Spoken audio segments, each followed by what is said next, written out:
Hey Gray, how you doing? I'm good. How are you? I can hear you. I can't see you yet. There you go. I'm here. How are you? I'm good. How are you? I'm good, mate. I'm good. Sorry, I was a mad rush back from my daughter swimming, so apologies for that. I was Oh like, no, don't worry. Don't worry. We've got couldn't find the plenty. iPad anywhere. So, oh god, how are you doing? You well? How was your week?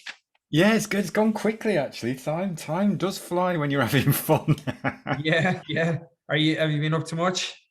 Just work. I mean work. Yeah. Yeah, just planning stuff because I've got a Scotland retreat coming up next weekend actually, and then Yeah, you never give me an overview of your, your whatever adventures in movement and the other kind of outside of the auction advantage. What sort of like are they all interlinked or are they very different initiatives? it's definitely all interlinked. So from my from my training point of view, I trained as a PT originally back to 10, 12 years ago, actually. So I Right. changed career quite late on in Mhm. life. Just wanted to sort of like get, I was, because that was getting into my running. I really enjoyed the running. Yeah. Um, and I wanted to help people run because I just saw so many people beating themselves up running and Yes. Yeah. stressing their Yeah. bodies out. Yeah. And I think I said to you, one of the first running coaches that I worked with was an England athletics coach. And just by default, this was before Oxygen Advantage, just by default, I didn't plan it this way. Mm. He is a cardio physiotherapist working at the Wellington, one of the private hospitals in London. So he's breathwork basically, Mm. and Okay. he's working on prehab and rehab of people who've gone in for heart operations, lung operations. Right. So he was the first one to introduce me to how important the breath was in running.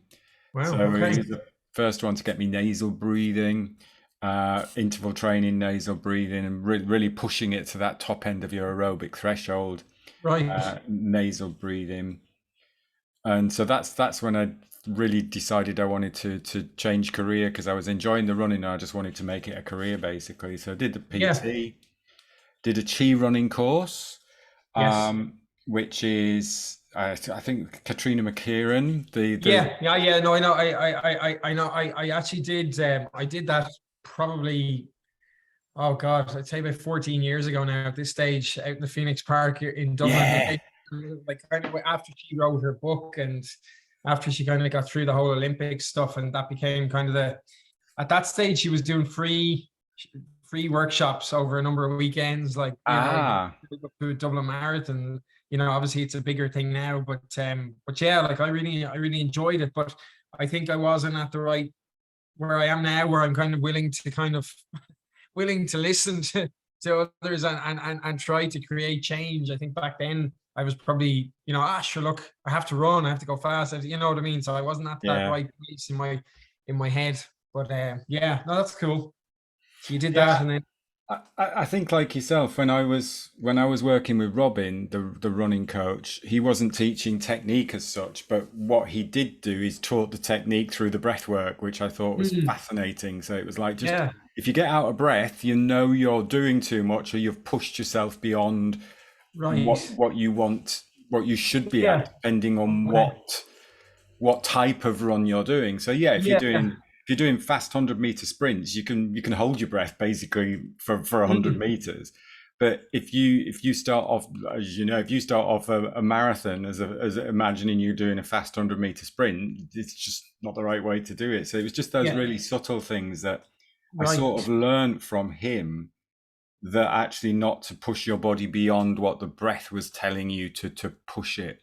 And I okay, just saw so many, even now actually the run I did this morning, I sort of like cut into, I always forget on a Saturday morning it's the park run, and if I go out at a certain yeah, time I always cut into the park run, yeah, um, yeah, which is great. And you see the guy, and that's, I'm not certainly not knocking park runs or anything, but you do see some people who are most probably just doing their only run of the week big who are time. literally killing themselves, and it's I like, know, I oh, know. Isn't it funny that that's the kind of that's the way people, and then they think that they can like make massive improvements on time without without anything in the other six yeah, days. exactly. So Yeah, I know. I actually do the park run with my daughter, Ruby, on Saturday or on a Sunday, the junior park run with her. So she's 7 now, like she's been doing it for about a year. Like, so it's kind of, it went from being something that she thought she was doing because I wanted to do it, to being something that she just hates missing now, you know. Oh, So that's brilliant. right, like, you know, so it's just a nice, and it's not overkill at 2 kilometers for her, you know. So yeah.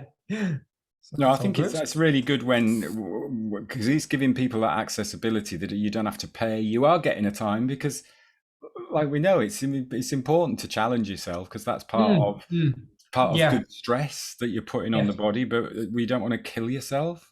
yeah, yeah, yeah. And Exactly. just that whole community thing of park run and getting people together, I think is fantastic. So I'm not Yeah, being yeah, negative about it, but you just go, yeah. oh, I know, I you'd be know. better off laying in bed watching Netflix than what you're just doing to your body Yeah, now. yeah, yeah, I know. And are you training for anything in particular at the moment? Sorry? Are you training for anything in particular at the moment? Not at the minute, because the thing I find with personally, if I'm doing an event or anything, then you almost have to put yourself ahead of the clients. And I can't say Mm. to my client, "Oh, sorry, I can't run today," or "I've got to run a bit Yes, faster today." So right. what I tend to do is I have a Costa Brava um, trail running event in the Oh, do you? yeah, in every Huh. September, or Okay. actually October. It's 3 days, and we run a marathon over 3 days. So it's not like Oh, a race nice. or anything like that. Yeah, yeah, yeah. But it's a mix of people. So some people pretty slow, maybe a little bit more walk run. But actually, some of the walkers, what I found over the years is some of the walkers do better than the runners, because when you get to the bits where you have to scramble down cliffs, Yeah, yeah. they've some of the walkers have almost got more endurance than the runners. Yeah. So that's Get a you. nice one to see. So what I That's tend to do for that, for me personally, is I just sort of like keep on a marathon training, okay. really basic, easy marathon training program. So Right. I'll do Nice. one session where I'll do like a bit more interval stuff, and start off at like 400 meters, and then the Mm. next week do 800 meters, and do you know what I mean? Just build up the Yeah, intervals sure. for one session. Then I'll do like a tempo session, Okay. and then the long session, and then the Cool. rest in a walk run session after my long session. So it is literally, Yeah. because I found I Right. wasn't doing enough walking. Every time I think I said to you, every time I go out, I was just running. I wasn't Yeah, yeah, walking. yeah, yeah, yeah, yeah. Yeah, yeah, yeah. Cool. That's Yeah. great. Happy So I days. just sort of just keep yourself Yeah, comfortable so that I can go definitely. out with, because I have a couple of Yeah. one-to-one clients that I'll go out running with, and that Oh, do you? Okay. And are you running with them like because they want to learn the breath or because they want you to coach them for the run? it's a bit of both. So Okay. if I get Interesting. people coming to me to say, "Oh, can you help me? Can we train for a marathon, or can we train for a half marathon, or a Yeah. park run?" Right. Then I always start it with a breath. Okay, And then cool. if somebody comes to me and say, "Look, I want to get into movement, I want to get into the breath work," then Mm. I will definitely include walking, but Right. I will encourage running. And I mean, some people aren't open to it. Some people just say, I don't want to run." Mm. But to be honest, I don't think I've had that, because I Right. think Cool. once you get people into that walk run state, Yes. where Yeah. you're Yeah. walking, you're focusing on just breathing easy in and out through the nose, um, and they're comfortable with that, and then you add a few little of those 5-step breath holds, it's very easy for anybody of any Mm. level, I think, just to say, right, just take it into a very light, quick run. So they'll just go, I'll do like 20 steps, go 20 steps, Yeah. 1, 2, 3, 4, 5, 6, 7, 8, 9, 10, 11, 12, back into a walk. So I Okay. use that sort of like walk into a run Yeah. as the breathing practice, as Right. focusing on breath and functional movement. Yeah. But you have them breathing through their nose for those 20 steps or Yeah. are you holding the breath? Oh, no. No, Okay. so that, well, again, you can do, you can do both. So Mm. to start off with, you would be, what I would say is you're walking and nasal breathing, and that's easy. We're not having to think about how you're breathing. This Mm. is your gear one. You know what I mean? You're really easy, effortless Right. breathing, and then Okay. go into a very light run. Okay.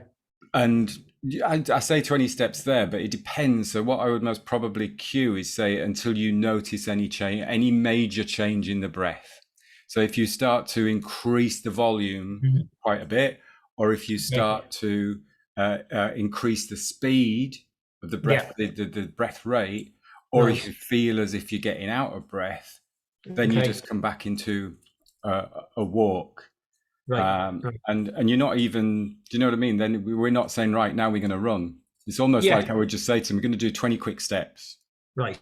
Right. And they go into a run. I never say jog, because jog makes people go heavy and slow, and like a Yeah. long, like a heavy cadence. They go Yes. heavy.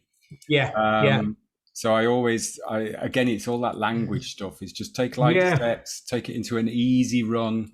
Okay. And then with people who are not into running or have not run for a long time, that's usually like, oh my God, I can run type Mm, mm. awakening. But Yes. then Yeah. also for people who are really in tune with their running, and I would do something like that, but then do it on maybe a little bit of an incline and go, right, do 20 steps and notice when the breath changes. So, Right. and then Right. even the runners who are used to, like yourself, do you know what I mean? You will Yeah. notice It would that be. Yeah. Yeah. Of anybody will course. notice it, because you're changing the incline, Right. decline. So I play around with inclines and declines, even just little ones, Yeah. because it's Yeah. like that awareness through the breath Right. of what gear you're in. Okay, okay. But like would you also be tracking heart rate with that? I'm just trying to think like in terms of like when if I was doing that, if you notice a slight, as you were saying, like a breath rate increase, I mean, obviously that would come with, I suppose, given the fact, I suppose, say I haven't been running much with my injury, I would imagine that like even at a relatively easy pace now, I would probably find the breath rate being fluctuating quite significantly. Like, so I suppose, if I was trying our exercises and whatever else, I mean, is that a case that when you feel an increase, like from like, what's the baseline that you'd be working from where you'd say, okay, you start to walk again there? Is that? So the baseline at that point, and again for anybody, so not even if you're coming back from injury, even if you're like the fittest person in the world, is to say when you notice a change in the breath. Right. And this is a real body sensing exercise. Again, it's going back to what we talked about at the very first session, is like, if you don't notice your breath is changing at that really subtle, easy level, Yeah. you're not going to be able to tune into it as much when you are challenging yourself a little bit more. So it's Right. really just tuning in at that easy level.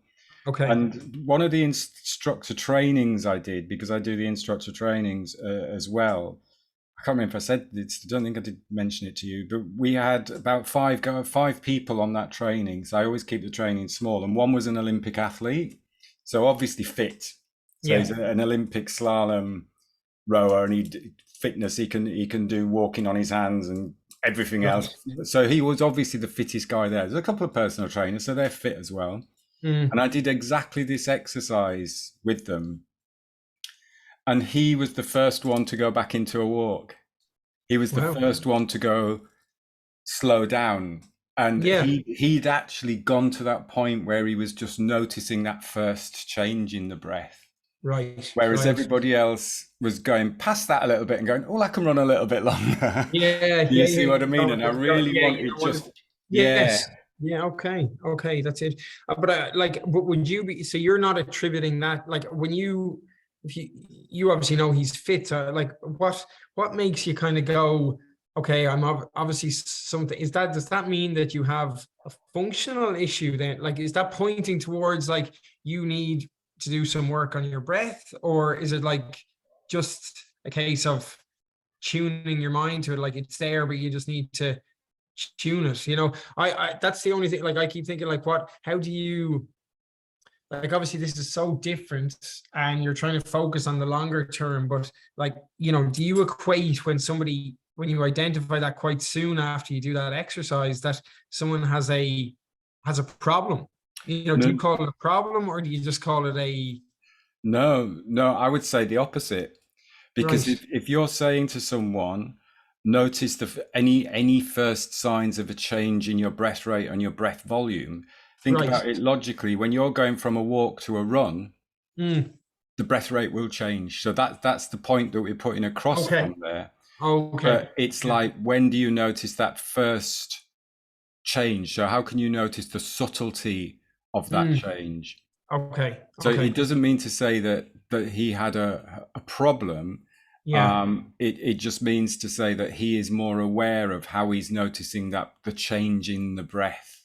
Right. Okay. Okay. Because So it's not a, you know yourself, you can get to a certain level and you'll be running and it'll feel quite comfortable. But if you stop, it almost like catches you up. yeah. Yeah. Yeah. Yeah. I'm with you. So Yeah. what we're doing in that very first stage is where you would go back into a walk when nothing catches you up, when you wouldn't have to catch Okay. up. And it's just an awareness. It's just really Yeah. tuning in with the breath, because then you Okay. can build on that, because then you can say, right, now we'll just go for a little bit longer, and it keeps comfortable. You're in gear one, you settle Mm. into that pattern. But when you go into a walk, then yes, you'll Yeah. feel that little bit of catch up, but it's certainly not, Right. you're certainly not out of breath. But Getcha. that first point is a bit like we did at that first session, where we go and just tune in and notice what's happening with the breath. Notice Yeah. what's happening when you're stepping. Notice Right. what's happening when you are moving, the hip stability, the rib cage. So Okay. that first point of change of the breath, it will change, Yeah. but what we don't want is a sudden change as well. Right. Yeah. Certainly versus certainly. Yeah. I get you. Okay. Okay. So Cool. that's Okay. something you can play around with when you're, again, it's great when you're rehabbing and stuff, when you're just coming Yeah. back into it and you're just actually focusing on, as you say, the foot and the landing and everything. Then you will know, you can just play around with what's happening with the breath. How is it increase? Yeah, it's increasing a bit. It needs to, Mhm. because one, you're going into a run, you need more oxygen. Yeah. Yeah. That's just logical, that you need to breathe more air. But it's how Hmm. quickly does that change, or how dramatically does it change? Yeah. I Yeah. think that's a good point, actually, Andrew. I think it's, if you suddenly go into a run and you're like, then that would be a sign of, yeah, they need some breath work. That their fitness level Mm. is actually not. There's another point to that I'll just make in a minute, but that's the point when you would go, right, there is some work to be done here. But Okay. if you see them moving into if you see yourself moving into a light run, and there's hardly any change in the breath, it's just that little bit of change, and it's very relaxed and it's very calm, and then you notice at that point it's increasing a little bit more, and I can go back into a walk Yeah. without having to catch your breath, without having to Okay. bring that breath back. Yeah. And there's different levels of catching. There's, God, I need to pull my breath back, which we don't want to get to. Right. Yeah. And there's Yeah. that, like, oh, it's just catching up with me, and then I can Yeah. come back into Yeah. that easy walk. Okay. Okay. Cool. Good But stuff. the Thanks other for that. thing, again, which that really highlights, is your efficiency of movement. Mm. So, Mm. say, for just a typical example is, if we said, right, you're walking and then going to a run, and suddenly you started running like this, which Yeah. hopefully you wouldn't. Yeah. But you know what I Yeah. mean? Or doing too much when you run. Again, this is what you often see with runners, is they're overusing the body to run. Right. So Yeah. if there's a dramatic change of breath when you go from what you perceive as a walk into a run, it could mean that you're being inefficient in your movement. Mm. Mm. Okay. So that's a Yeah. really nice place to notice that. So it doesn't necessarily mean to say you're unfit. Hmm. You see what I mean? So this is what a lot of runners will say, is like, I can't breathe through my nose. And usually that is because you're going at a pace which, to start off with, is not comfortable nasal breathing. Yeah. But more Yeah. than often, it's because they're doing too much, or they're Right. overstriding, or they're Yeah. overusing their arms, or they're overusing the heel lift and things like that. Right. Right. Okay. So that's a point to bear in mind. Okay. And the other point to bear in mind is, if you're overthinking, or even thinking, do you know what I mean? Because we said this before. If you're thinking about technique or anything like that, but exploring new environment as well, because if you're on your if you know your run, you know yourself, it's easy, you go out, you're relaxed into it, you know where the gradients are, you know where the hills are, etc, etc, etc. So you're not having to be as aware of the environment. Yeah. Whereas if you go out and there's a new environment, then you're learning that environment, so that again will affect how much energy is needed for thinking and monitoring the environment. So that's Yes. another point, Yeah, which yeah, is a subtle point, but a point that's important again in yeah. how that will affect your heart rate and how it will affect your Okay. breath as well. Yes. Yeah. Okay. Good.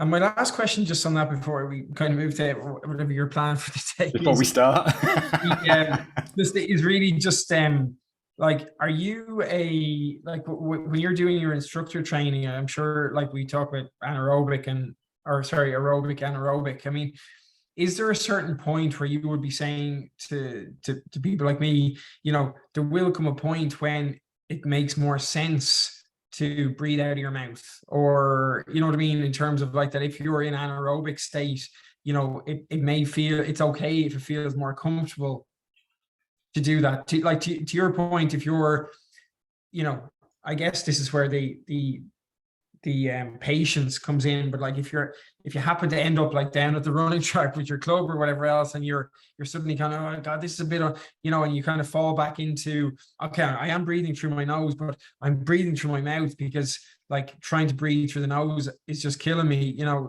Is that kind of, are you setting yourself back if you're on a path to practicing this? Like, is that where you'd be kind of saying like, look, just don't, you know, you're either committed to this or else it's okay that, you know, that once you're breathing in through your nose, you're still getting a significant benefit? Yeah, I think, like you say, you're in a good place at the minute because you are recovering or rehabbing and things. So this is a really good place to start it.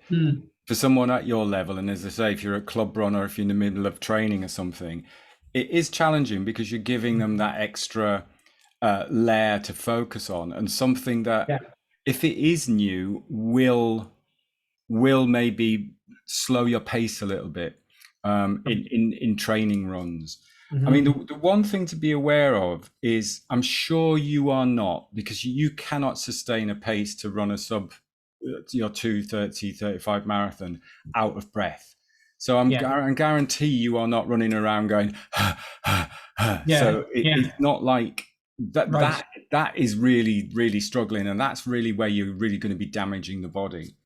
Okay. So I would say the first thing to think about is not to lose control of the breath. I think that's a key thing, is not to gas out, sometimes it's referred to, because if you lose control of the breath, it's very difficult to pull it back. It's to just psychologically to pull yourself back, but also physiologically to pull yourself back, because you put yourself in that loop of almost like gasping. You've gone beyond, you've gone really anaerobic or more into that anaerobic level. And again, for the type of run, it depends on the type of run that you're doing. So for the type of run that you're doing, unless do you do short interval stuff like 100 meters, 400 meters or anything in terms of training? We're training nothing below 400 meters. Like, I mean, I suppose your set generally, if you were doing it would be like 20 by 400 or whatever else. But generally you'd be looking at kilometer distance. So I think definitely when you are doing it in your training, when you get back into those 400 meter intervals, I would definitely, again, it depends what when your next race is, but I would definitely aim to do those nasal breathing, and you'd be going top end nasal breathing. So literally to the point where it is like that lifting a weight, where you get to those last few reps and you can really feel that doing the work for you. Right. And I think if you do that and you obviously do a recovery. Do you do a recovery in between? No. So what type of recovery do you do in between those 400 meters? Normally varies between 30 and 60 seconds. Nice. So there's a couple of things you can do in that recovery then. You can do when you get to if you're constant, if you're nasal breathing and really challenging yourself nasal breathing, when you get to that, and are you walking recovery or do you stop? Walk. Walk. Well, Yeah. yeah, so not stop dead, but just do a little bit of walk.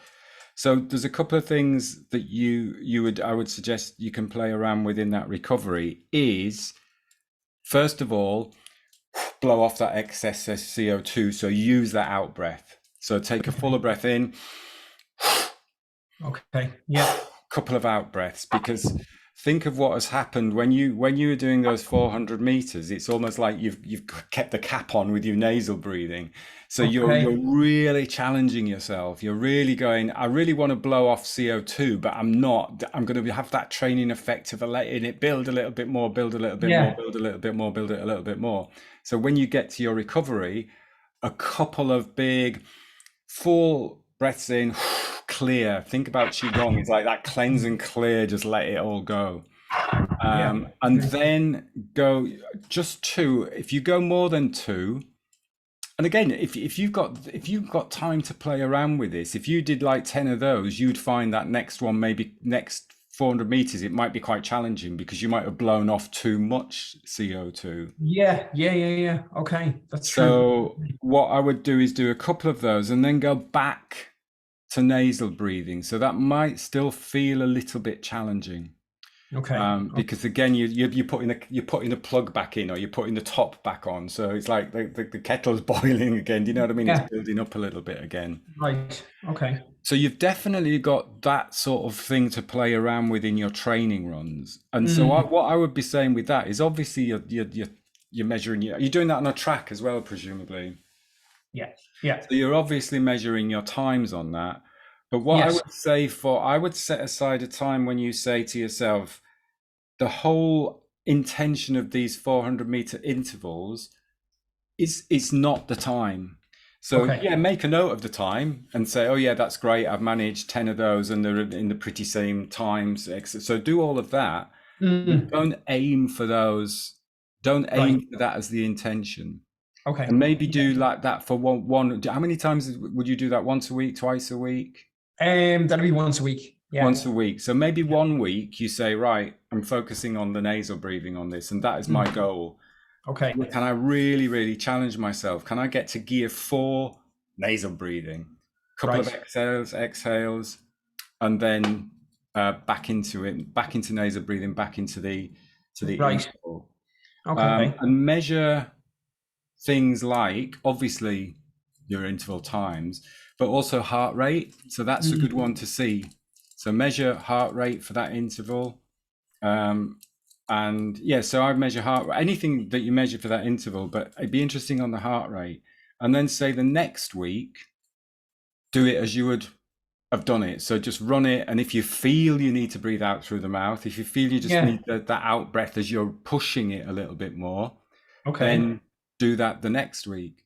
Because what you don't want to be doing is, if you're in a race, is you don't want to be thinking about the breath. You don't want to be keeping that top on. If you do need to get rid of a little bit of excess CO2. So it's the training that is going to lead to, when you perform, you don't even think about the breath. Just breathe however works. But the more training that you've done and more awareness that you've got from the nasal breathing, the more you'll go, oh, I've just done that 400-meter interval and I'm been focusing on time, and actually I didn't even think, but I didn't really breathe out a lot through the mouth. I'm not using the breath so much through the mouth. Okay.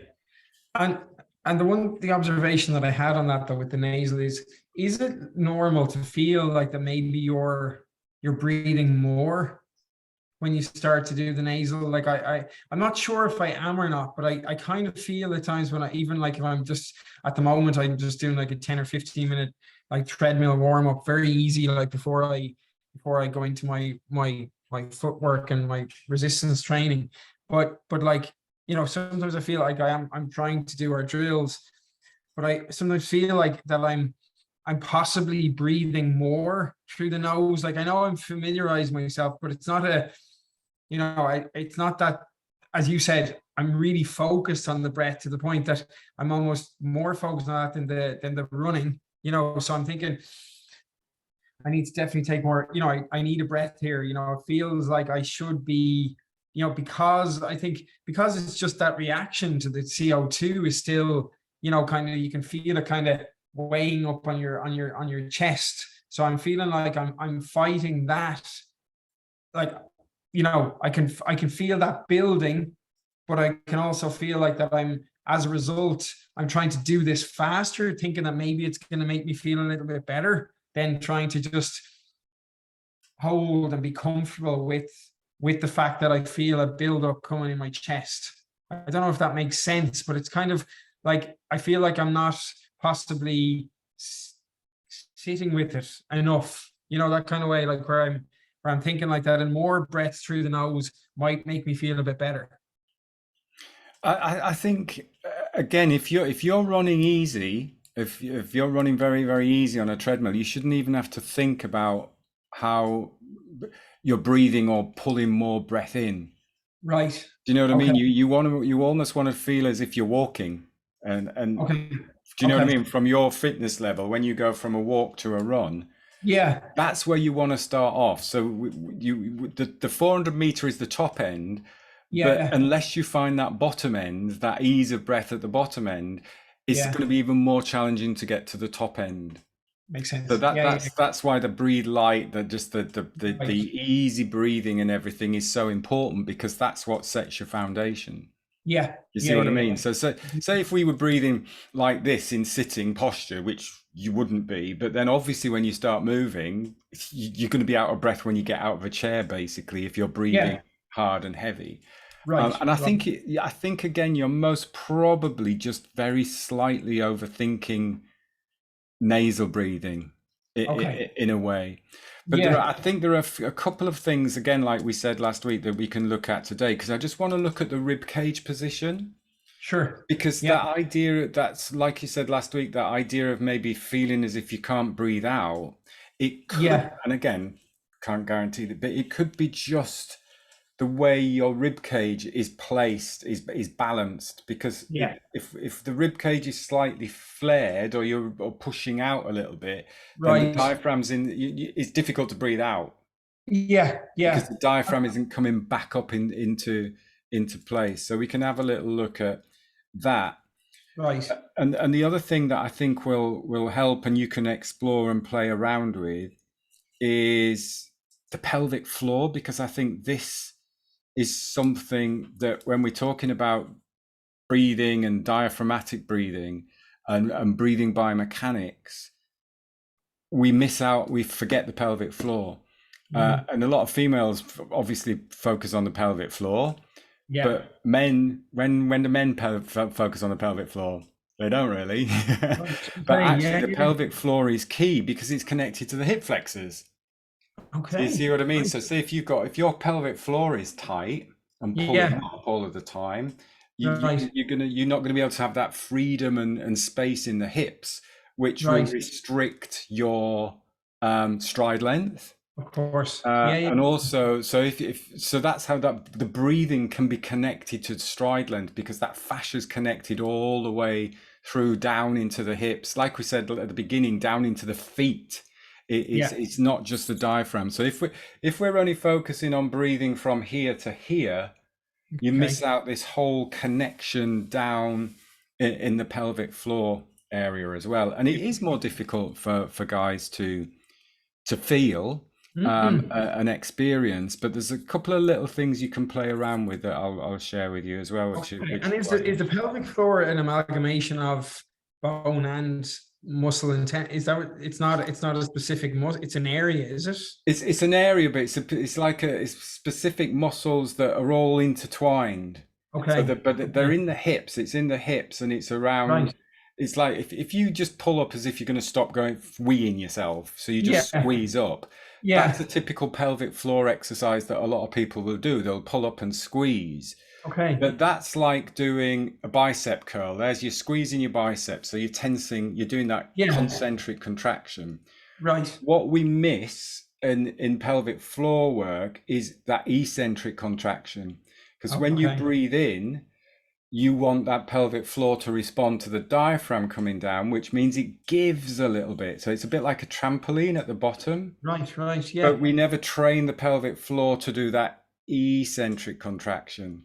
Right. Okay. Yeah. And You it's a do. difficult one, and Yeah. it's something that I've been exploring and playing around with. But it's something that you don't want to be thinking about when you're at speed or when you're doing your Yeah. 400 meters. But Yes. it's certainly something you can just tune into Right. when you're doing your light gear one walk to run breath, because Yeah. it's almost like that feeling of it's like breathing into the hips. It's a real sort of sense of freeing the hips Yeah. in a way, which what I've discovered Right. Okay. myself on that. And then of Okay. course, if you free the hips up a little bit more, you get that nice long stride out Yeah. behind you. You get that Yes. internal rotation and that hip extension.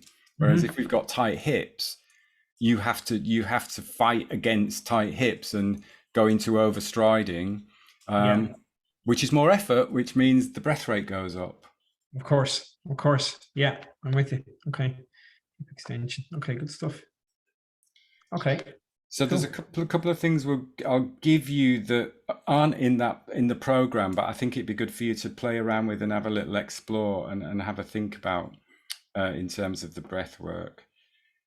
Would There you any- question for you just in terms of that as we were about to look at it, but just on that out breath, like one thing that I noticed with, and maybe it's something historically, that I've done. I generally would find that I would keep my core quite tight when I'm breathing out, or pretty much most of the day. I don't know whether it came originally from like my anxiety or whatever else, but like I would generally feel that like habitually I would, I would find out that my core here is quite tight. You know what I mean? So like when I go to breathe out, I breathe to the tightness in the core, and then Mm, that's kind of as far as I go. Like I don't feel that I don't breathe out to the point where like my belly is completely floppy or kind of like just like so like I'm wondering, is that inhibiting the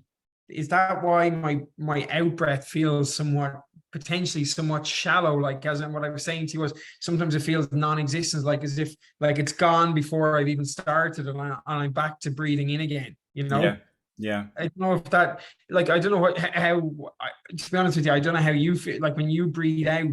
Do you feel like a complete like relaxation of the stomach muscles, or do most people move around with that sort of core engagement? This is a brilliant question, and this is one of the big things that I'm really fascinated on in terms of breath work and in terms of fitness, because I think one of the most, it's most probably the wrong thing to say, but I think one of the most damaging things that can be said a lot of the time is this whole engage the core, because Mm, it's a bit like, what does it mean? What does engage the core mean? yeah, And yeah, again, I think a lot of us spend time in that hypertonic engagement. So again, it's like, would you walk around all day long like that, or would you go to pick up a pen up and really just squeeze the biceps and go, right, I'm just going to pick that pen up? You wouldn't. That your the tension within the arm or within the back when you're going to go and pick a pen up is very different to the tension if you're going to go and pick up a heavy weight. yeah, Your yeah, body responds to the movement and to what you anticipate, the weight or what you anticipate you're going to be doing. And I right, think this whole idea sometimes of core, of engage the core and pull your belly into the spine is it gives the wrong impression of what is going on in this trunk area. So I right, think we tighten up too much. yeah, So that means then you're going to restrict how you breathe.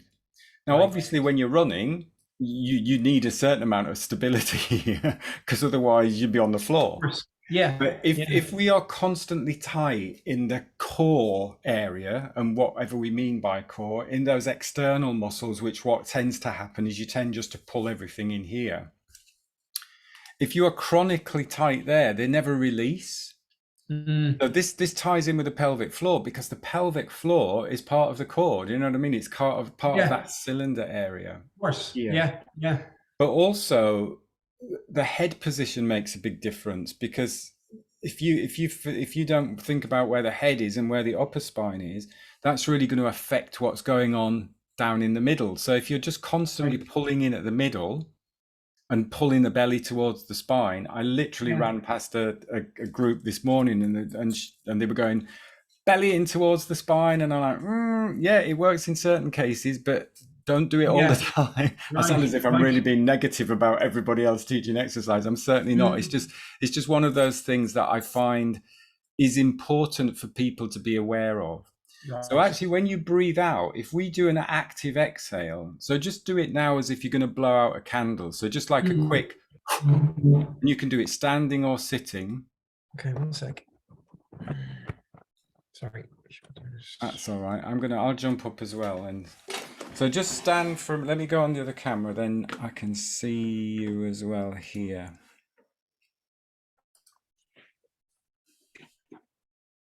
Is that on? It's not on.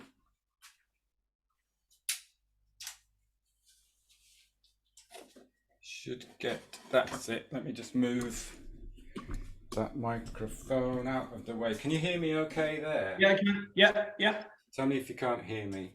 No, So I'll go. just stand comfortably. Okay.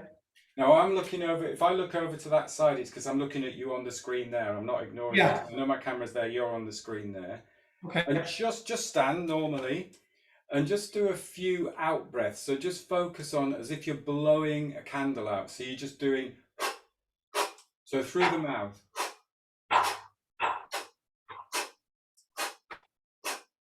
And what do you feel, Andrew, when you do that? What do you feel going on here?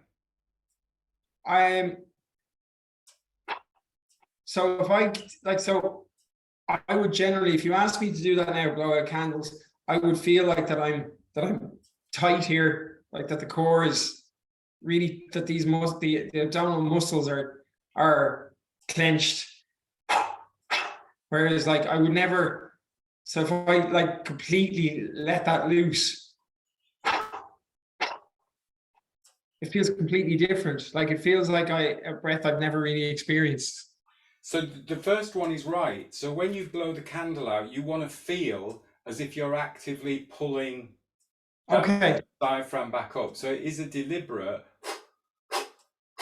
but that's the point about when you want to focus on that idea of bringing the belly button towards the spine, which is often a cue that's used. But if you do that all the time, so just pull that belly button in all to the spine all the time, then everything just comes up here. So it's that balance now between, can you just stand and just let everything soften here? So just soften everything, let everything relax. So it's not like let everything hang out, because there's going to be a certain amount of tension, but you want the least, it's a bit like the least amount of breath for what you're doing. It's the least amount of tension for what you're doing around this area here. Like I would say that I'm just very, I get like what I feel here is just like I feel like there's just if you're asking me what feels natural, I would say that what I feel there is like quite like a heaviness, like a, you know, kind of just a systemic kind of, as I said, like what I've been like, as if it's just a buildup of years of maybe tension, as you said, in terms of like, you know, it's okay to be like that depending on what function you're conducting, but Yeah. like, you know, is that the way you feel all the time? Is that the way, you know, I feel when I wake up in the morning? Yeah, possibly, you know, that, you know, so it's like, but I suppose what I'm trying to figure out there, like when you're standing there now, like, do you feel like that your belly and everything is just like, is like flaccid, like completely like a balloon? Is that, you know what I mean, in terms of you're not holding it, or like would you say like I'm still actively holding my belly and my abdominals? So you want to be, so again, you want some, if you think about the true sense of the word tension, if we're standing, there has to be an element of tension and work in all of the core muscles in order to stabilize the spine.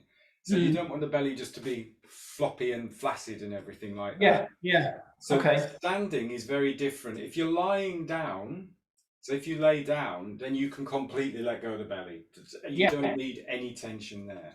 Right. But the trick is now, or the test is now, is then when you come into standing, how much can you let go of here, but still stay balanced and strong?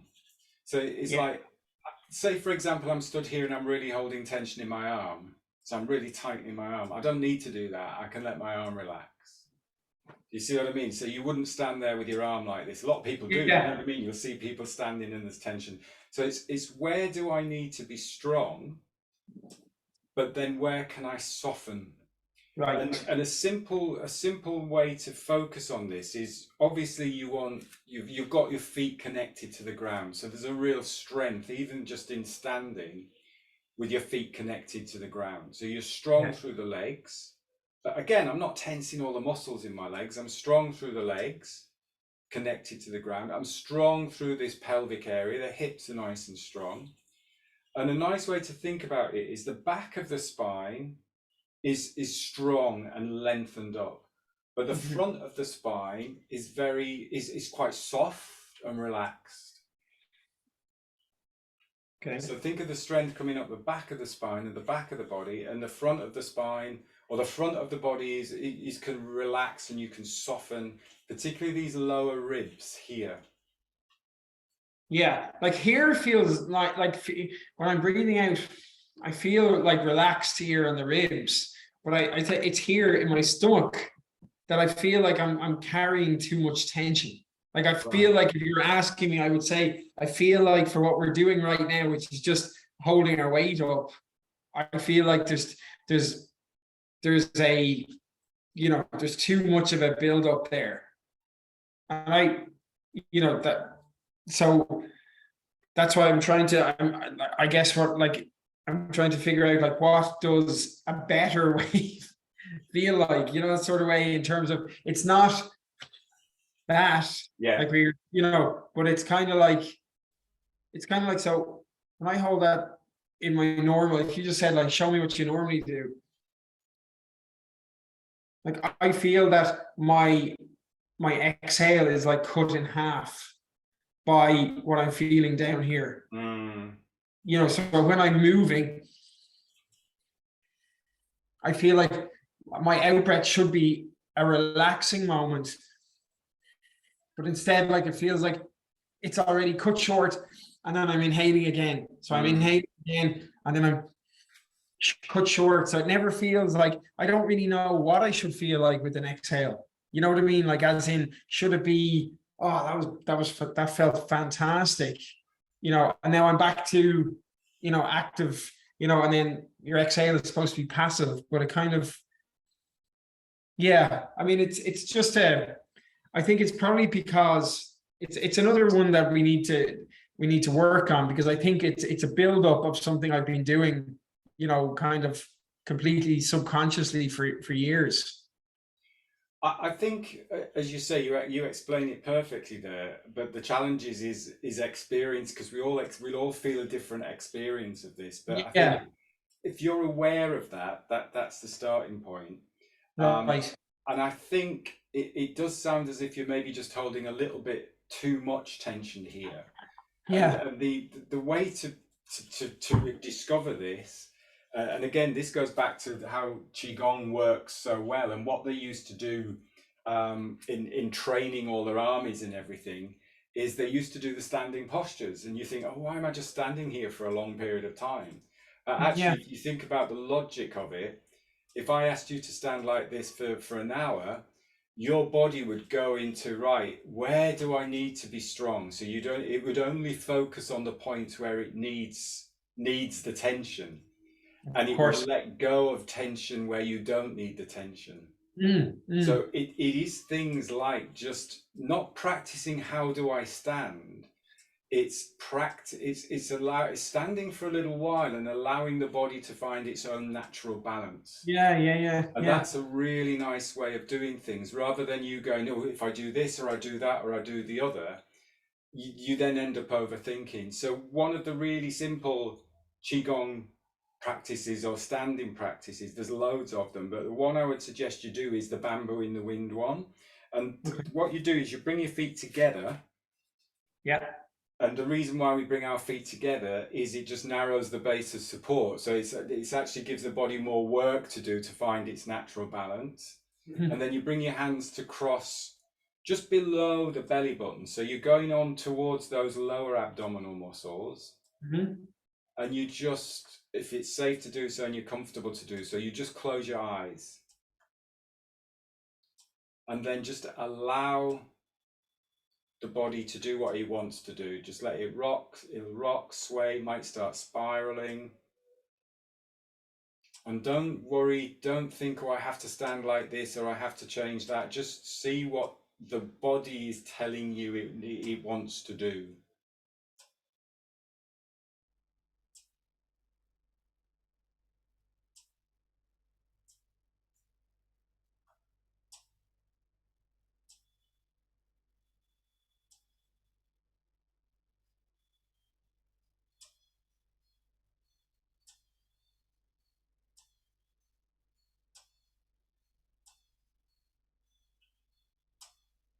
Are you thinking like how long your inhale, your exhale is? No, for No. this practice again, it's not thinking anything. Okay. You can add that to it. Do you know what I mean? As you go along, you can start to focus on the breath. You can bring the attention to the breath. You can do all of that. But what I think you need to do to start off with is just let go of a lot of stuff. Do you know what I mean? You just need to let go and see what happens, explore what happens, just from a balance point of view.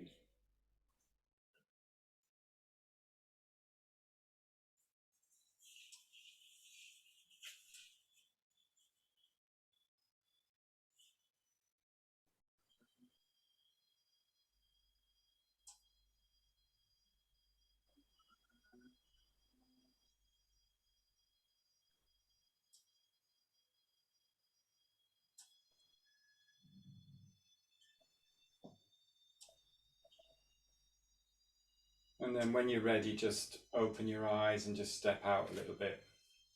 Give yourself a little bit of a shake. So we did a minute there or whatever, but what I would recommend, and again, it's something that you can bring into your everyday practice, is play around with that. Do it for 10 minutes one day and just see how that is fascinating. It's an amazing experience if you just go, put a little timer on. Your mind will wander off. You'll start thinking this, you'll start thinking that. That's fine. It's not a testing, I need to clear my mind or anything like that. It is literally allowing your body to find its natural balance. And what you tend to find is you find your natural breath as well. So again, it's doing completely the opposite of when we're training or when you're going to that top end of your aerobic threshold and all of that. Yeah. But it lets your body find the structure and where it needs to work to balance and where it can let go of. Okay. To balance as well. It's a simple practice, but again, if you practice that, Adam, that guy, the Olympian again, who was the instructor training, that's his favorite practice. Okay. He says it gives him like time to zone out. He can focus on all his breath work or whatever. Eventually you can put sort of like some of that practice into it. Yeah. To start off with, it's just like, oh, it's really nice. And if you do it outside, do you know what I mean? You get that little bit of a breeze, or you get a little bit of it's. And again, as long as it's safe outside with your eyes closed, don't do it with your bag down and somebody nicks your bag or anything like that. Grand. Okay, that's cool. So that's a good one to play around with. So the next one, which will help with this area here as well, is let's just go into, do you know if you're in like a little bit of a position where you're just taking your hips back, you're just resting on your thighs. Yeah. And then you've got that strong spine again. So we're not rammed it here, and you're not putting too much weight through the thighs. It's like a recovery position. Yeah, So yeah, get into that position. And now this is where you can almost like let the belly go a little bit, because in this position, you're taking the diaphragm out of the role of helping to stabilize or yeah, stabilize the spine and the lower back. So you can actually, this can almost like be on the floor. Do you know what I mean? It's almost like your yeah, belly can just be dangling down there. I'm sure your belly doesn't dangle down there, but you know what I mean? You can yeah. completely let go.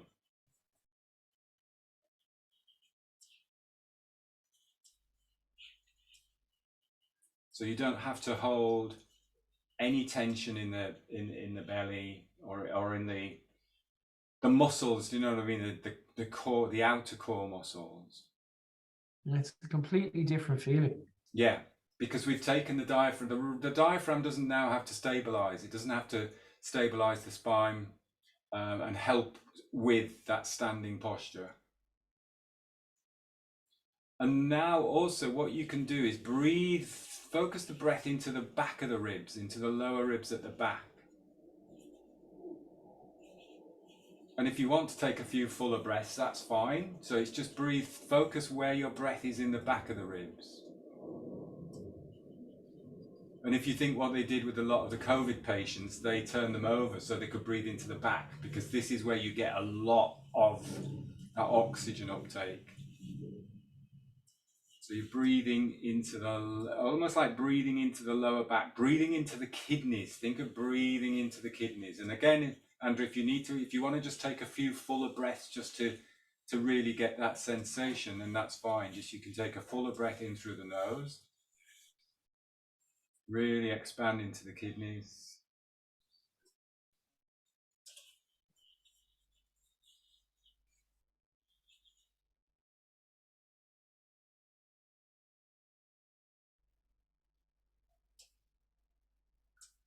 Can you feel that nice and deep into the back? It might release a little bit of tightness in the lower back as well. You know, we have that sort of like tightness one side.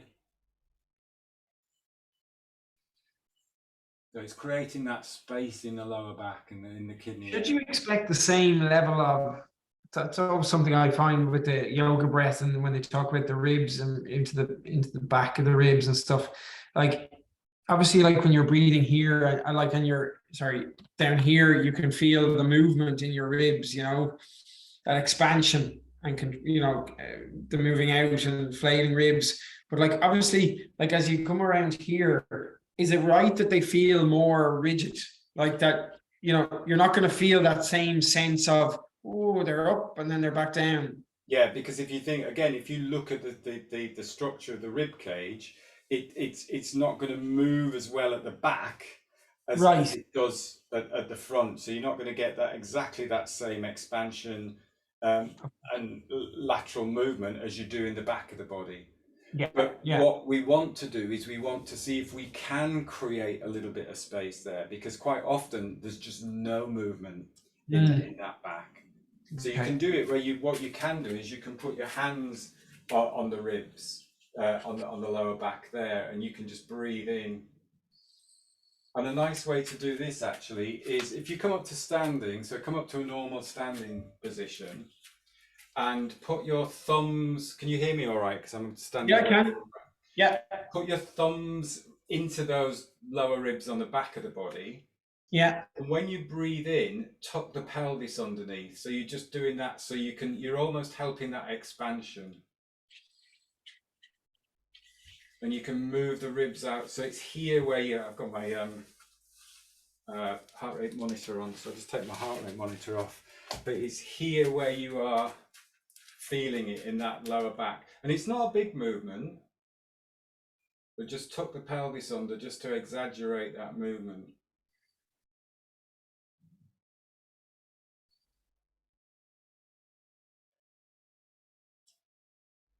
So you're tucking under as you breathe in, and then just come up to sort of like a balanced pelvis when you breathe out. And that'll give you a little bit of movement. Can you feel the movement there? Mm-hmm.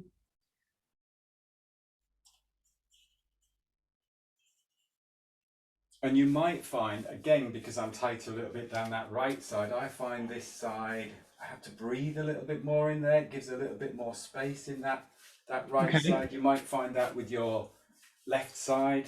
Maybe not. Maybe it feels exactly the same. Yeah, it's funny. It's funny when you actually take your mind off what we spoke about at the beginning in terms of what I would call my normal function. You start to completely forget about it. You know what I mean? Like I find I'm not when I'm doing those, like I'm not conscious of the fact that I feel like that's something that I do that's not right. You know, that sort of way. Like or it's a whatever.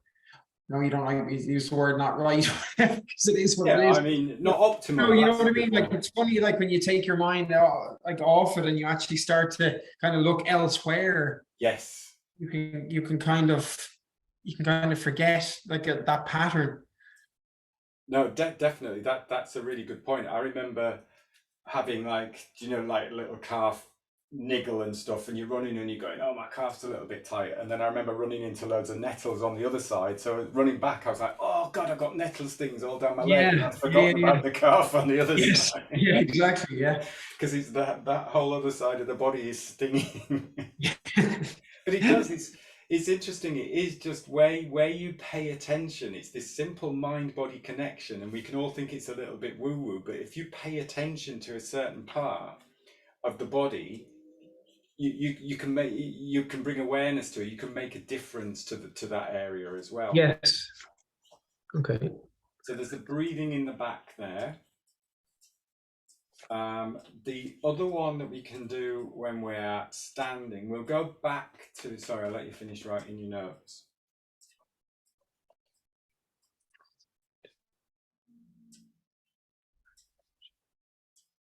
We were standing straight there, weren't we, for the back? Yeah, hands on the. Yeah, that one we were just doing it. I mean, here what you're doing is to feel that you're breathing into the back. That one was just literally to give you a real example of how you can get the ribs moving a little bit by tucking. I'll exaggerate what I'm doing. Is as I'm breathing in, I'm almost like tucking the pelvis under, Yeah. so you're doing that, so you can really Okay. sort of like feel that roundness Yeah. in the Yeah. back there. Back rib. Okay. Tuck the pelvis. Okay. So Okay. this next one will be interesting to see what we discover in this. So it's going back to this position here, what we've just done. So you know this position comfortably. So you're just resting. The shoulders are not locked down. So there's a little bit of space in the top of the shoulders here, because quite often we lock the shoulders. You want that little bit of movement in the shoulders there, so the ribs aren't locked at the top of the spine. Okay. So again, just let the belly completely go. Belly can be soft. And now in this position, Andrew, do those same blowing out the candle.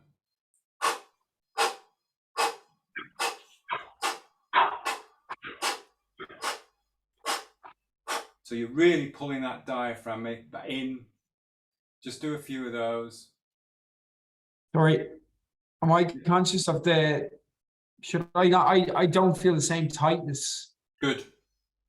That's the whole point, is that we take, because we've come out of standing, where you will go into your conscious, how much tightness do I need here? When we go into this position and we let the belly go, the only thing you are doing with the diaphragm is pulling it in towards the spine. So that's really activating the diaphragm to do that out breath. And then the in breath is naturally just flowing in. So you're doing an active out breath. Right.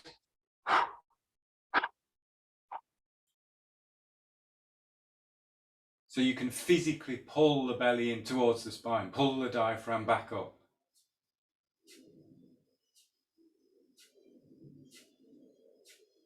Just do a few.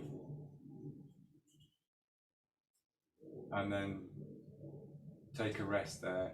And then just come up to standing. And what is nice to counterbalance that is just do like a normal breath in. Just nice and slow, normal breath out. And every time I do that, I get tingles all the way down my spine. Don't know whether you do.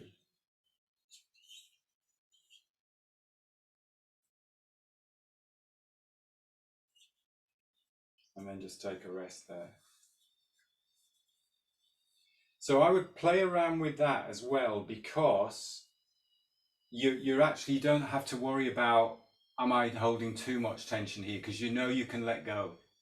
Yeah. You know we can let go from a stabilization point, but then you can really feel that active exhale. Yes. So you want to get that active exhale. It's called breath of fire. So it's very much like a lot of what the Wim Hof guys do, where they will do hyperventilation. Yeah. So we don't want to do too many of them. But the purpose of this exercise is not about breathing light or breathing the right volume of air. It's about activating the diaphragm without that core having to get engaged, if you like. Yeah. So I think this will be a really good place for you to find that exhale and really work that exhale and relax here, so that when you come into standing and when you come into moving, you won't feel as if everything's held up here.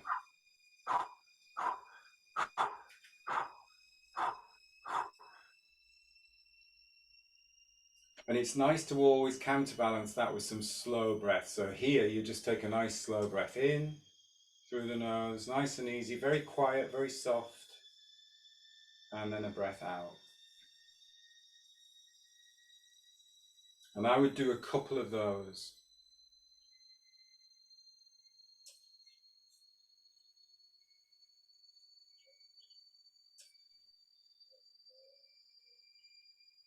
And then just rest there.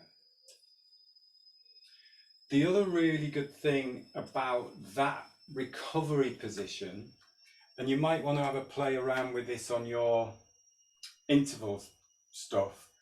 So what I've been doing, maybe what you could do in one of your interval sessions, in your 400 meter ones, is rather than go all out where you need to continue walking, you know what I mean? Because if you just stop dead sometimes after an interval session, it's not the right thing to do.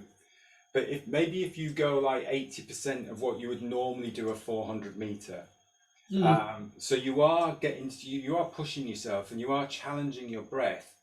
But when you do your 30-second recovery, go into this position and do a couple of those exhales that we said, like I said to you to do those exhales, and then just straight into so you're blowing off the CO2 and then straight into nasal breathing when you've blown off that CO2. Hey, yeah.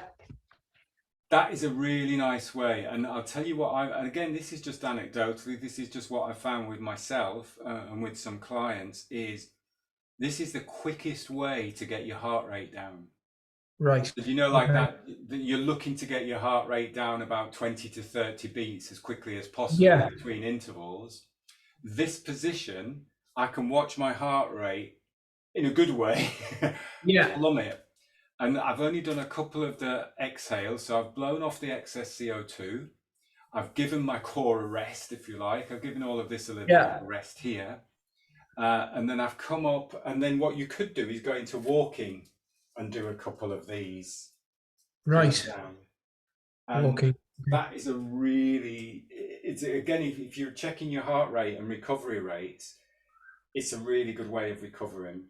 Okay. Yeah. Because there's a lot of controversy about that recovery position, because a lot of trainers will say you don't want to be in this position. Yeah, because it's not good for you. And to be honest, I used to say this. I used to say, oh, that's really bad because you're bent over and it's not good for the diaphragm and everything. Yeah. Now, say if you had killed yourself, and you know what I mean, and really push yourself, just intuitively you go and you're catching your breath. So the body does that intuitively.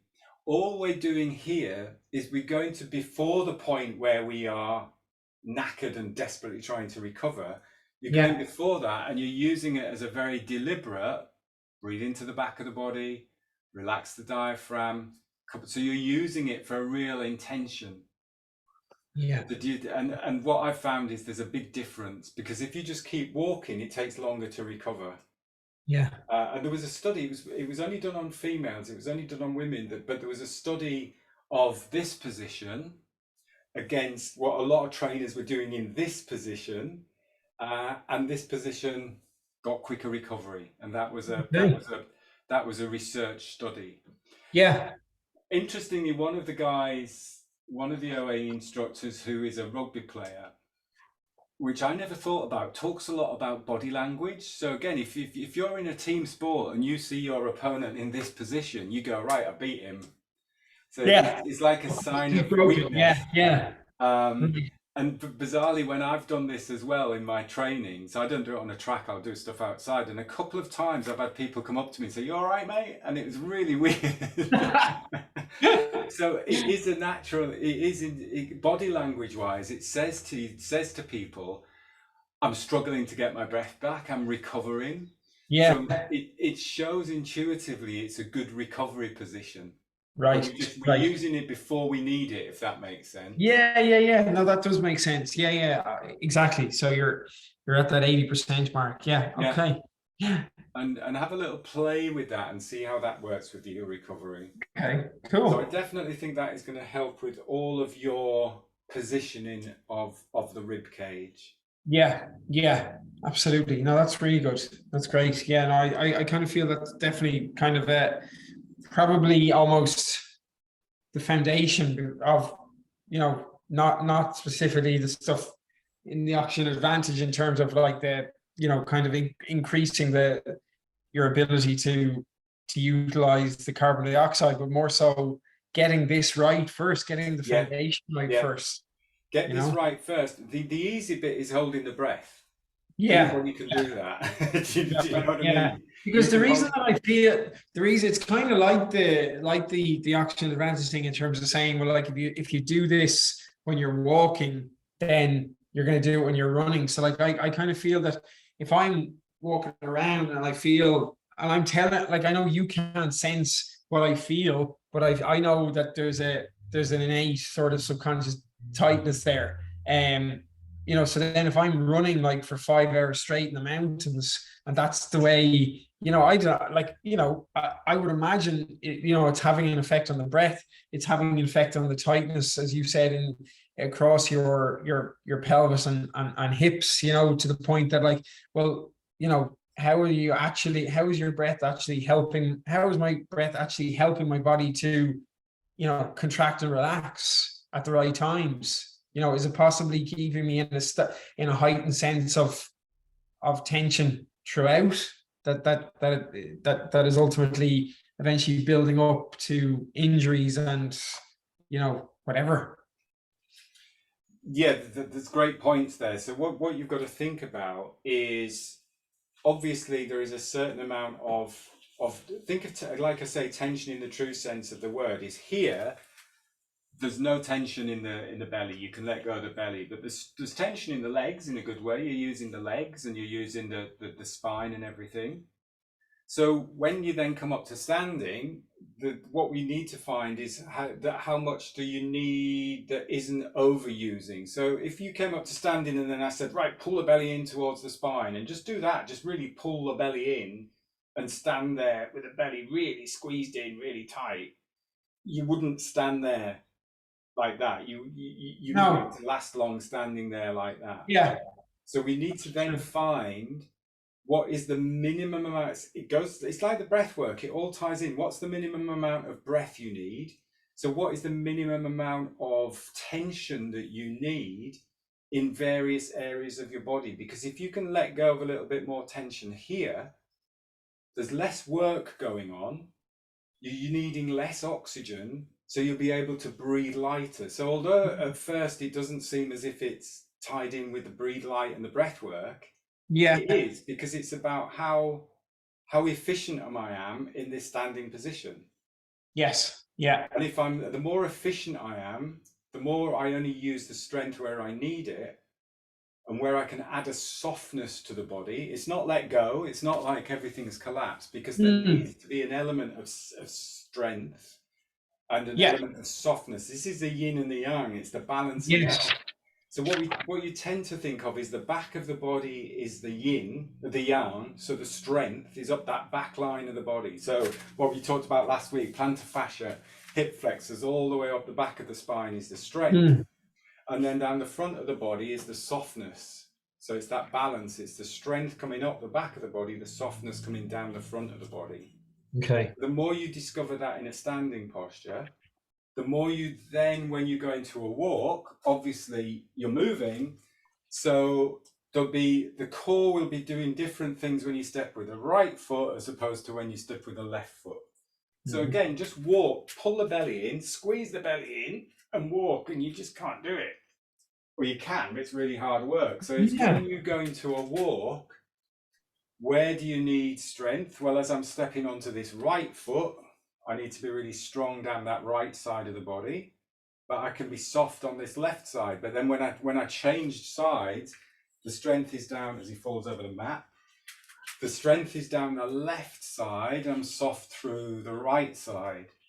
So the more you bring the awareness to that when you're walking, then when you're running, it's like, yeah, I'm strong as I'm landing on that leg because I don't want to be collapsed down here or collapsed down there. Yes. But actually, I can free up this swing leg and I can free up this swing arm, but I don't want it flailing all over the place. There needs to be just that right amount of tension in that left side. Okay. And that only comes through just that mindful awareness of that as you're practicing it. Yeah. And then the more you can find the strength and the softness and the balance intuitively, when you go into your run and when you're going to your top end of running and challenging yourself, your body is going to be so streamlined and so efficient. Yes. Because then you won't need to be gasping for breath. So that's how you're going to get the power from the breath. And going back to the breath is where you notice that neuromuscular overload.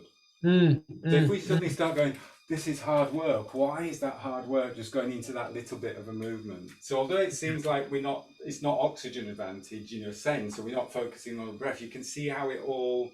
Yes, I do. Yeah. No, absolutely, I do. I mean, this is making a whole lot of sense to me. You know, it's making a whole lot of sense. That mindful awareness kind of thing is spot on. Yeah. Okay, cool. This is great. This makes me feel like I've got this is great. I haven't put you off.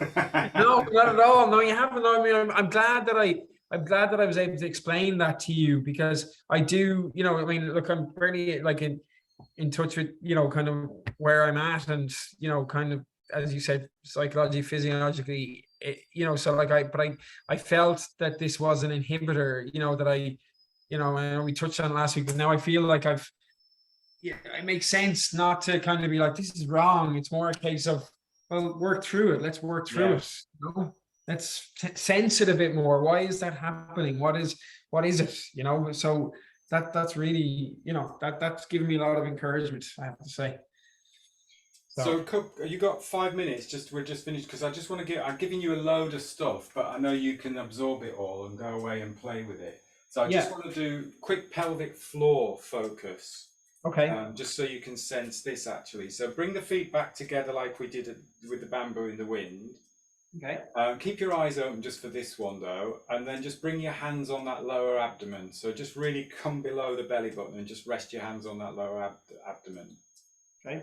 And actually going back to what you again intuitively said when we did that first practice is just bring your awareness to the breath. So just focus on that, the nose, how you're just breathing naturally in and out through the nose. And that's a really simple physical sensation where you can feel the air just naturally flowing in and out. You're not breathing in any particular way. The only way you are breathing is just lightly in and out through the nose, just softly and lightly in and out through the nose. If it feels comfortable, that tongue position again, just gently resting on the roof of the mouth.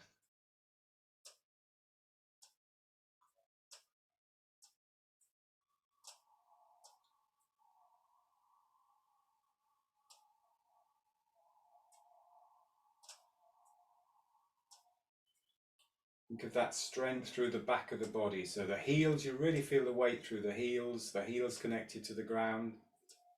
Strong through the back spine, the back of the spine.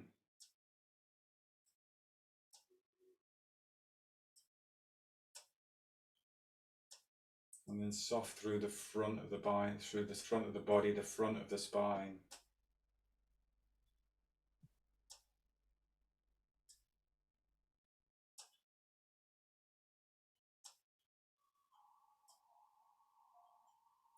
And then just bring your awareness to where your hands are placed on those lower abs, and just notice how that area responds to the breath. So I don't want you to do anything in particular with that area, but just bring awareness to it and notice what happens when you breathe in, natural breath in, and what happens when you breathe out.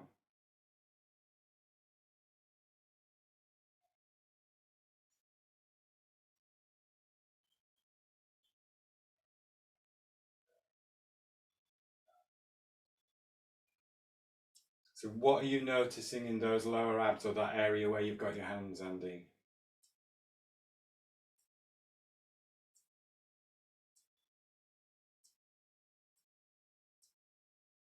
Just noticing that it's almost like doing what the ribs are doing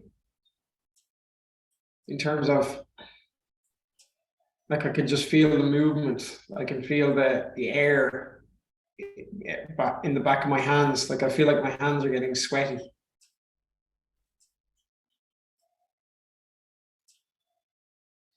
So that was a nice point you made about it's almost like what the ribs are doing. So you can feel that little bit of expansion as you breathe in. Mm-hmm. And softness and sort of like a little bit of contraction as you breathe out. Yeah.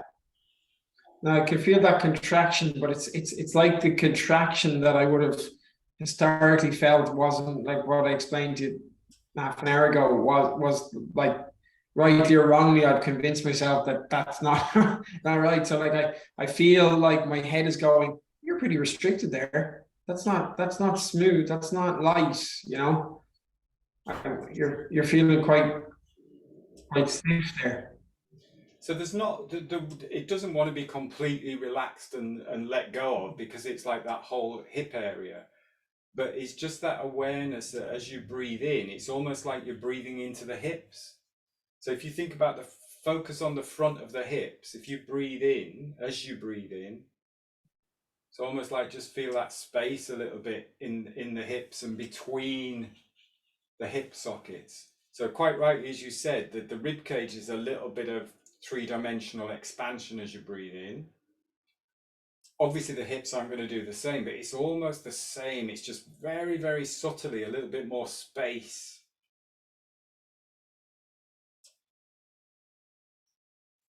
And it's almost as if you're bouncing. If you think about the pelvic basin, and where if you were to squeeze to stop yourself going for a wee, or to stop yourself going for the other, if you were to squeeze in, when you release, you want to almost like feel that softness. So it's almost like it's that eccentric contraction that you want to just bring an awareness to.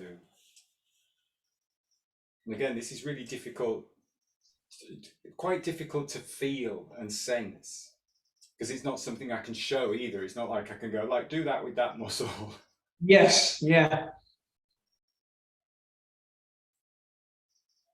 And are you calling the out breath the eccentric?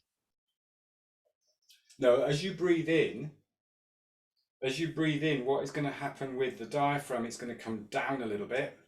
So you're going to contract the diaphragm down, and the pelvic floor is going to contract eccentrically down. You see Okay. the pelvic floor, the diaphragm and the pelvic floor, it's almost like you're bouncing off the trampoline. Imagine that pelvic floor as a trampoline. Okay. And imagine the breath, just like the breath as a light, thin thread of air going in through the nose. And it goes down. Now, obviously, the breath isn't going down to the pelvic floor. It can't, because otherwise you've got a big hole in your diaphragm.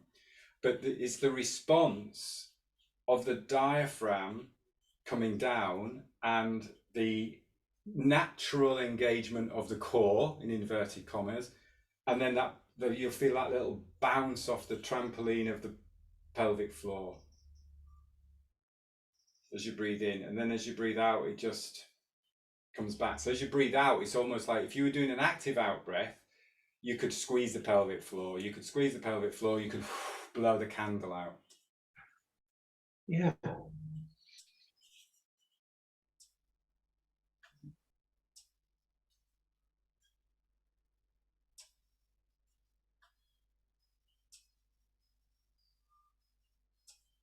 And then just take a rest there. So again, don't overthink that, but I just wanted to share that with you because it's important that we get that idea of, and particularly when you talked about the core and everything, is just understanding exactly what is going on in that area.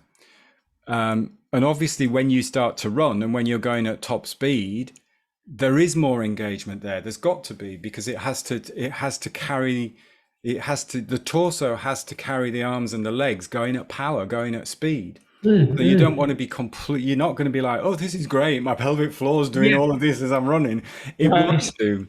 It certainly won't do. But can you see if we can just find the softness in a very, very simple balance? And the more you explore that, and the more you then explore that as you start to move slowly, it can only lead to efficiency of movement. And ultimately what you're looking for to knock those few minutes off, or even those few seconds off of a marathon time, is efficiency of movement and breath. So if you can make yourself 1% more efficient, then that's going to equate to faster speed. Okay, it's brilliant. Giving you a lot of stuff there, which is completely different to what's in the course. Right.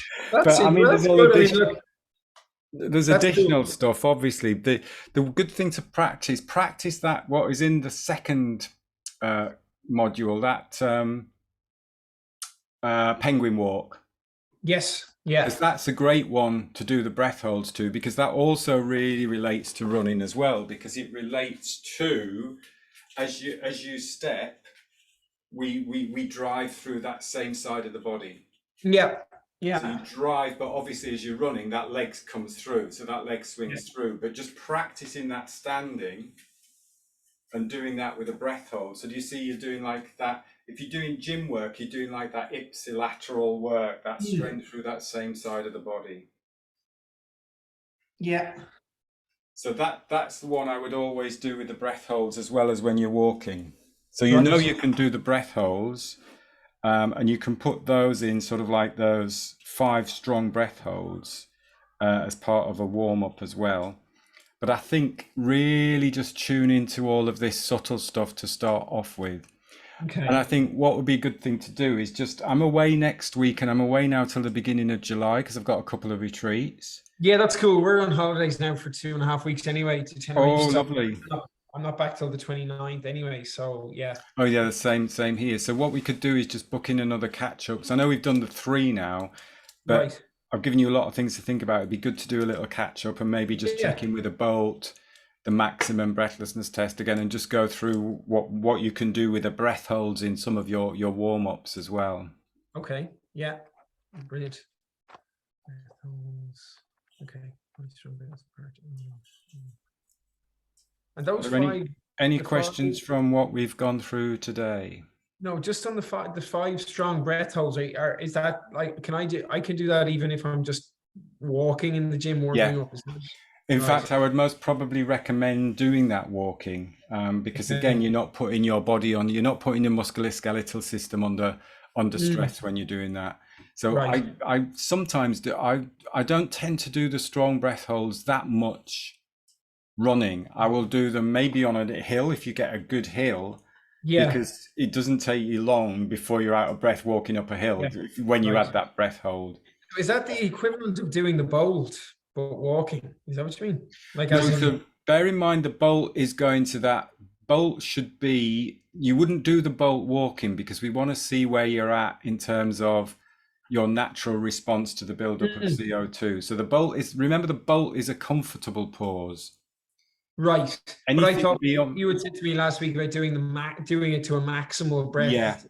So the I bolt thought that was is, where rather than going, yeah, I'm comfortable, but I can feel I need a breath to, like, I was this week, I was doing it like to, that sort of like where I was yeah. kind of like come out of it. So like I was going to like 30, whatever, 35 seconds, but I was like, oh, jeez, that was, I could feel myself almost like gonna explode, Yeah, So so I you thought, don't want to quite get to that point. You still remember we never want to lose control of the breath. So in any of the exercises, you will feel like that. Oh my God, I need to take a bigger breath in, but yeah, don't lose control. So when we go into maximum, it will be fearful because yeah, CO2 does send fear to the brain because it says to the brain, if you carry on like this, you're gonna run out of oxygen. So it will feel fearful, I think is quite a nice way of putting it. okay, yeah, Whereas the bolt should be normal breath in, normal breath out.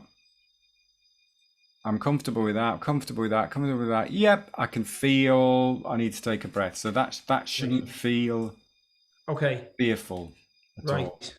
Okay. But to go into your maximal breath hold is still the same comfortable breath in and out, and then go into your, Yeah, breath hold. But yeah, you're like walking. I'm yes. okay. Yeah, so if you're walking, you wouldn't take any bigger breath or Yeah. at the top of the breath. You do Right. just a normal breath in and because you get the training effect quicker. Yeah. Normal Yeah. Yeah. breath in, normal breath out. Pinch the nose if you want to pinch the nose, or just hold the breath if you want to hold the breath. And if you're Right. walking up a hill, it can be 10 steps. It could be even 5 steps, like when you're going to a maximum. Yeah. And it means you're not having to go as far and you don't have to go as long Right. to get Right. that training effect. Okay. Okay. The Cool. whole idea with the walking again is that you're challenging the cardiovascular system, but not the musculoskeletal system. So Okay. when Yeah. you're doing your 400-meter intervals, you're challenging your cardiovascular system and the musculoskeletal system. So you're training Yeah. all of those fast twitch muscles and everything Yeah. when you're doing your interval training, because that's exactly what you want to do. But if we Right. do too much of that, or Okay. if we're injured, we can't do a lot of that, Yeah. then what we tend to do is then we lose the cardiovascular, you lose your fitness, you lose that cardiovascular challenge. Right. Whereas when you're walking and walking up a hill, or even doing that penguin walk, you're Mm. not overstressing the musculoskeletal system. It's not going to injure your foot if you're Right. walking or doing the penguin walk, but you're still Yeah. getting that similar effect of the 400-meter interval of the high intensity training Yeah. with the breath holds. And that's the whole point, is your cardiovascular system thinks it's doing a 400-meter sprint, basically. Yes. Yeah. Yeah. Yeah. Okay. Okay. Getcha. Okay. Cool. And my last question then on that is, like, when you've done that maximum breath, what's your general approach to recovery before the next one? Is it back until you're kind of, I mean, is it 2 minutes? Is it kind of when you feel like you're back to a normal breath again? Or Again, I think like you're doing with your 400-meter intervals, you are setting a time and you're saying 30 seconds to a minute, and I think okay. that's fine if that works for you. Yeah. Okay. But you also get that sort of like body sensing feeling. You Mm, know at your level that you've recovered and you can go again. So if you right. go to recovery and then go, I'll recover a little bit more and then go again, there's nothing wrong in that. Do you know what I mean? Yeah. You're still doing 5 strong breath holds. Right. But I would Okay. go to that point where you catch your breath is a nice phrase, isn't it? Where you know you've recovered and you can go again. And it's almost like that accumulative as well. It's think about like when you're doing your interval training, you want that Yeah. accumulative effect, but you want to be able to see how you can maintain that pretty same effort level for the same time Getcha. type Getcha. thing. Is Okay. the same with this. So if you Yeah. left it too long, it's not Right. saying there's no point in doing it again. Yeah. Yeah. But Yeah. just Yeah. go on Yeah. that, yeah, I've recovered. And you might find it's a couple of breaths. I've done 5 breaths or 3 breaths and I can go again. But I know Perfect. it's very prescriptive in the book. But again, when you're laying it out generically for Yeah. people, it has to be prescriptive in a way. So I get that. But I think at your level, you can tune in, you can make it prescriptive or you can make it body Yeah. sensing. If you make Perfect. it too prescriptive, people don't body sense. So they go again before they're ready Yeah. for it. Yes. Yeah. Yeah. Okay. Perfect. Great. Cool. Good stuff. Nice one. It's great. Happy Brilliant. days. What I'll do is I'll send you, it's most probably easier for me to send you another link just to book in. So, because I know we're both away for a couple of weeks, rather than Yeah. set a time now and then you've just got a link and then you know when you're free, it'll just give you that. Okay. My calendar will come up and it'll just give you a slot, so we can do it on a Saturday or Grant. during the week or whatever, Okay. just to Yeah. catch up. Brilliant. Fantastic. That's super. Great. Now that was really good today. Now I really enjoyed today. Now, and I'm glad it's like a therapy session. It's glad to put it out there and go like, this is what what do you think? So like that's good. Like it kind of the way you can kind of get bogged down. You think this is just the way it is, even though it's not right. So that's Yeah. cool. It's good. Yeah, no, it's good. It's about questioning stuff, isn't it? And exploring and Yeah. Yeah. experimenting. And you've got that Absolutely. ideal opportunity. That's what you have to keep reminding yourself. You've got that ideal Yeah. opportunity to play and Right. do different stuff and be a little bit inquisitive. Yeah. You're not going to do anything that's going to, well, in theory, you're not going to do anything that's damaging. Do you know what I mean? Mm. You're not going to lose anything by Yeah. Yeah. Yeah. doing some Yeah. of this stuff. So Brilliant. Yeah, no, just to tell you before we go, I was chatting to my strength and conditioning coach in Virginia during the week. I was telling him about the course that I've been doing, and that we were chatting about the grounding, and he's a massive advocate for grounding, and he had actually, funny enough, he had actually only said to me about 3 weeks ago. I was actually playing back one of our video calls, and like he had suggested that for the ankle, or sorry, for the foot, that if I could find like long grass or somewhere like that's moist underneath, that you could just go out and walk, that he's not saying that it's going to, but that he's seen, like, whatever you want to call it, psychological at least benefits to how it makes your, the limb or whatever with the issue feel. So he was saying, he encouraged me, on the back of what you said, to try and do that a to bit do it. more. And he said, Yeah. like, I know, he goes, your consultant will tell you, like, don't walk barefoot, but we're talking like, just, it's a different form. You're not exercising, you're sensing, So yeah, I thought you'd be interested. That was another advocate for Oh, it. that's brilliant. Yeah. And do you know all the stuff we've just done today, you can do barefoot. So Right. particularly like that bamboo in the wind, Yeah. again, as long as it's safe. Mm. If you're doing that stood outside on the grass, Yeah. on moist grass or Right. damp grass, um, the benefits, and as you say, Yeah. psychological, but what I'm seeing now using this heart rate variability monitor is the physiological difference. I am Right. literally going from here, which has got, so I'm not, it's not even the difference in light, because it's light here, I'm in a conservatory, and I've got, what, 3 meters down to the bottom of the garden, I've got mud, and Yeah. I'm seeing an increase in my parasympathetic nervous system just by standing on the ground or Wow. sitting in exactly the same position. And Yeah. I'm seeing Yeah. that in a morning readiness. I'm doing it when I get up, when I'm awake. I'm not Right. doing any breath work. I'm not doing any Yeah. exercise. Right. I'm not doing Yeah. any qigong. I'm just Yeah. literally physically grounding. Wow. And I think one of the measurements, because last Monday it Yeah. had rained and it was quite drizzly, Right. and there was that really nice. I mean, there are trees down there, so whether that's got something to do with it as well. So, but I'm also had loads of building work, so there's loads of building rubble. So it's not like I'm stood in this idyllic Mm. garden with all the water fountains and Oasis. Japanese Yeah. maple trees. It's not like that. It's Yeah. building rubble. So I'm sat looking at building rubble. Right. But my high frequency, which is sort of like a measure of the parasympathetic, increased by 3,000%. And that Jesus. was 2 minutes difference. So there has to be something in it. Yeah. And I was talking Yeah. to a client and she said, well, the world's a big magnet and we're full of iron. And I thought that's a fantastic way of putting Wow. it. Yeah. Wow, that's class. Because we know if you're struck by lightning and you've got rubber shoes on, it doesn't do anything. If you're struck by lightning, you haven't got rubber shoes on, it kills you. So there is something, Yeah. definitely. Wow. And I think So, Andrews, one of the guys, sent me I haven't read it actually yet, but it was a PubMed article on premature babies, and what they were doing is they were putting a coil on their big toe, So they were grounding them with copper coils, plugging them in. So they were giving them a grounding Yeah. element. Right.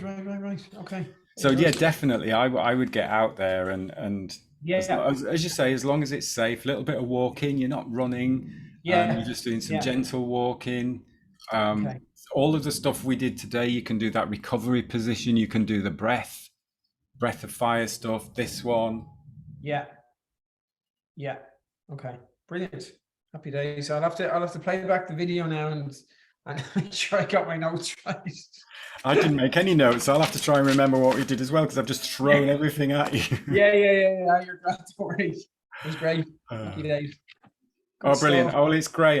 That's gone really well, and I'm really enjoyed doing these 3 sessions, and it'll be good to catch up and just Brilliant. let you have a bit of time to absorb Yeah. stuff and have a break, Exactly. and see where to move on from there. Brilliant. That's great. Thank you. And if you've got any questions, obviously, before we catch up, then just ping an email through. If you're going, what's happening, or I did this, or I didn't do that, then don't feel that you can't send me an email. Okay. Brilliant. You're a star. Thank you. Have a good rest of your weekend. Best of luck with your retreat and everything else, and I'll talk to you in a few weeks. Thank you. See you, mate. All the best. Bye-bye. Take care. Bye. Bye-bye.